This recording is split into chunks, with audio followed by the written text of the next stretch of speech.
Live and on tape from the Silicon Valley, this is the Daily Disturbance, hosted by Dave Daba, ripping on players, coaches, and bad front office management. The Daily Disturbance starts. Okay, here we go. 5, 4, 3, 2, 1, go!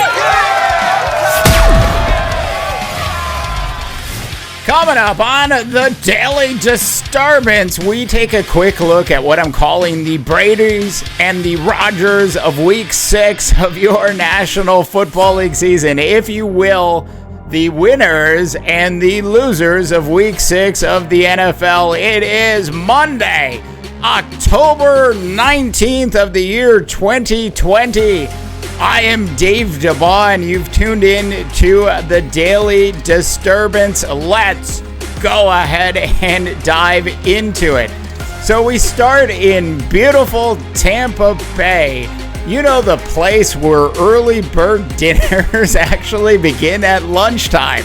That's the place where Rob Gronkowski and Tom Brady have decided to plant the seeds of their future. If you will, it is their retirement home.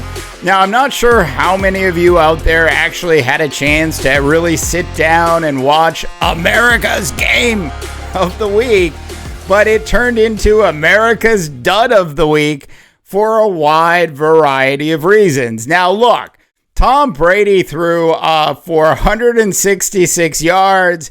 He had 2 touchdowns. I think maybe he threw 2 actual spiral passes throughout the entire game. Like, go back and look at the footage of those Tom Brady touchdown passes in this one, and what you actually will see will shock you. They are wobbly, extraordinarily wobbly footballs that are literally flying through the air in 4 different directions. You know, look, the one thing Tom Brady really did well, which I think the prop people in Vegas were voting against or betting against, was that Tom Brady didn't throw a single pick six in this game. Not a single pick six. And furthermore, not a single completion to the Packers secondary in this football game. Look, the reality of the situation is Mike Pettine's defense got completely outcoached by Bruce Arians, who clearly decided to not start happy hour in Tampa until 9 p.m. and definitely had a solid, if you will, Kyle Shanahan style game plan in place for Tom Brady in this game. Now, what that really means is, if you look back at Sunday night's football game with Kyle Shanahan, the San Francisco 49ers, and the Los Angeles Rams, what you actually see in that game is a offensive strategy which was designed to prevent Jimmy Garoppolo from ever getting to the point of saying to Mississippi. He stops. So Garoppolo had to get rid of the ball really quickly in under 2 seconds. That's what made that offense work and so successful in that game against the Rams. It was a brilliant game plan by Kyle Shanahan. Garoppolo, as we all know, has an injury to his ankle. It's a high ankle injury. So Garoppolo, while he won't admit it publicly, was definitely having trouble planting and putting pressure on his foot. So what did the San Francisco 49ers do? What did Kyle Shanahan do? He built this brilliant game plan around the strengths, not the weaknesses of Jimmy G in that game. Look, Bruce Arians did the same thing with the GOAT Tom Brady against the Packers. A bunch of quick release passes, a bunch of dinking and dunking, the occasional down the field ball just to keep people honest, and an outstanding running game, which had 2 or 3 different running backs causing all sorts of issues for Mike Pettine. When you go back and watch this game, you can tell that Bruce Arians absolutely outcoached the defensive coordinator of the Green Bay Packers, Mike Pettine. Now, On the other side of the ball, Aaron Rodgers, after that first drive ended, basically had no time to do anything. And look, Aaron Rodgers has traditionally gotten really good at sitting back in the pocket, making some plans for dinner, ordering additional insurance from State Farm. That's how much time Aaron Rodgers usually has when he sits back in the pocket. The Tampa Bay Buccaneers defense found a way to get to Rodgers consistently throughout the game. Rodgers had no time to do anything. Look, when Rodgers has time, this could be a segment on the show. When Rodgers has time, he has the ability. He is by far the best quarterback in the history of the National Football League. 99.9% of the time when Rodgers has time, he will make the right decision. Now, compare that to a guy like, Kirk Cousins, who maybe 60% of the time when he has all the time in the world will actually make the right decision. That is the difference between a Hall of Fame quarterback and then a quarterback in Kirk Cousins, who definitely falls into the loser category of the National Football League this week. Kirk Cousins played so bad in that game that he might actually force head coach Mike Zimmer, I think, to retire. He might force the Vikings to fire him, or he might force Mike Zimmer to reach out to the FBI and see if he can end up in some sort of witness protection program, because Kirk Cousins was that bad in that football game. Look, Aaron Rodgers had no time against the Bucs, and that was another reason that the Tampa Bay Buccaneers won that game. Okay, so on today's show, we're going to do the winners and the losers of the National Football League. I'm calling them the Bradys and the Rodgers. We're just going to dive into some quick little snippets from games around the National Football League. To Pittsburgh we go, as the Steelers, without a doubt, proved that the Cleveland Browns are still the Cleveland Browns, as they ended up crushing that hype train that the Cleveland Browns have been riding over the last couple weeks, 38-7. Baker Mayfield definitely was a Rodgers in this game. He was so much of a Rodgers in this game that literally midway through the second half of this game, I started to see more Progressive insurance commercials on TV than actually Baker Mayfield on the field, who actually got benched. That's how bad Baker Mayfield played in this particular game. Now, in Minnesota, the Minnesota Vikings came out of that game. We talked about how bad Kirk Cousins was a little bit earlier, and we're not going to get into too much about the Vikes in this particular game. The only thing I really want to point out here is that, if anything, what we learned on Sunday is that Atlanta proved that their football organization as a whole is way better off without Dan Quinn inside it. Moving on to Tennessee, the Titans remained undefeated. And I think what's actually really happened in Tennessee at this point is, head coach Mike Vrabel. I think, I don't have proof on this, but I think Mike Vrabel has actually brainwashed Ryan Tannehill into believing that he's a Hall of Fame quarterback. I mean, seriously, how else can you explain how great Ryan Tannehill is playing? He is a top 4 quarterback in the National Football League this year. A top 4 quarterback. And sure, Derrick Henry is great, and we all know that. But how else can you explain how great Ryan Tannehill is playing?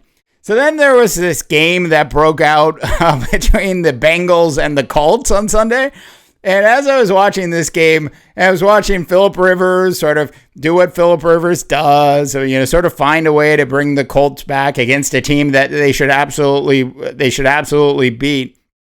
So if you're a Colts fan and you see this victory as a positive, well, you're right, you got the win. But at the same time, you have to keep in mind that Bengals defense has actually yet to report to training camp. That is how bad that Bengals defense is. Speaking of just shocking developments in the National Football League on Sunday. So here we go. You've got Drew Luck, the quarterback of the Denver Broncos. He throws 2 interceptions to the Patriots in that game. He throws a grand total of 0 touchdown passes, and the Broncos still beat the Patriots in New England after Bill Belichick had 2 weeks. Bill Belichick had 2 weeks to prepare for the Broncos. This is the official moment of the year 2020 that I officially would like to say we have all moved into the upside down world of Stranger Things. I have no idea what is going on in the National Football League at this point. Look, usually at week 6 of the NFL, you've got a lot of clarity. There's very little clarity. If you see anybody on television or on the radio start to talk to you about clarity in the NFL, they're full of crap. There is very little clarity in the National Football League so far this season, outside of the fact that most likely Ryan Tannehill has been brainwashed by head coach Mike Vrabel. The Giants went on to beat a Division II football team, the Washington football team, by only a single point. The Ravens won a game, but the Eagles actually went out and proved that they are clearly the best 1-4-1 team inside the National Football League. I've been ripping on Nick Foles all year, and I'll continue to do it because, quite frankly, he isn't that good. But the Bears, despite all of that, still won in Carolina. Look, the only thing I want to say about this game is if you bet the under on this game, you won big time. 44.5 points was the under. Moving on to Miami. The Dolphins won simply by showing up against the Jets. It's hard to believe that Adam Gase is still the head coach. I was texting friends in the middle of this game. I said, oh my gosh, my dream of a head coach being fired at halftime might actually happen today. The Jets went into halftime, get this, down 21-0, and they still came out with Adam Gase as their head coach. At this very point, in Monday afternoon on October 19th, as I'm recording this particular podcast, Adam Gase is still the head coach of the New York Football Jets. I have no idea what the Jets are actually expecting to get out of Adam Gase that's going to change anything. Look, if you're a Lions fan, I really recommend that you enjoy your 1 week of temporary hope. We covered a little bit of Kyle Shanahan a little bit earlier. Just a couple other things from the National Football League I want to point out. Look, the Panthers coaching staff in that game against the Chicago Bears, they literally, I think, have more talent already in Carolina than the Chicago Bears have. But Matt Nagy is such a good coach that he can even take a scrub like Nick Foles and figure out how to win a game. That was a another simple case of a team actually being outcoached in that one. Look, Jared Goff proved once again, he added yet another chapter to the Jared Goff book, that he is really just an average quarterback inside this National Football League. And then finally, Gardner Minshew. Look, that poor kid is doing everything that he can possibly do. Look, it's just when you're the Jacksonville Jaguars and you give up 34 points to the Detroit Lions, what else can I say other than I think Gardner's going to have to turn into a two-way football player if those Jaguars are going to win another game this year. All right.